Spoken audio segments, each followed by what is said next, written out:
Ever felt your Mac slowing down, like it's stuck in molasses? Well, often, it's because of apps you think you've closed but are still secretly running. Let's fix that. First up is the simplest, using the command shortcut when your desired application is active in your open application. Go to the Apps menu in the top left corner of your screen. Observe the second command listed in the menu. It should read Quit App Name Or. A faster way is to use your keyboard by pressing Command and Q at the same time. This should shut down the active application completely.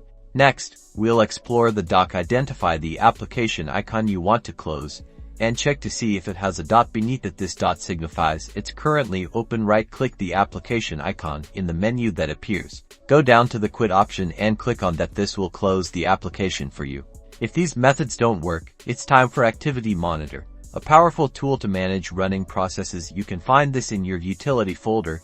Inside the Applications folder, open the search bar and type Activity Monitor. Next, in the Activity Monitor window, find the CPU tab. This lists all the processes currently running. Select the app you want to close from the list. You can click the X icon in the upper left corner to force quit an application. This is a more forceful way to close an unresponsive app. By mastering these techniques, you'll gain control of your Mac's performance. Regularly closing unused applications frees up resources, ensures smoother multitasking, and ultimately, a happier Mac. Get ready to enjoy a faster, more efficient computing experience.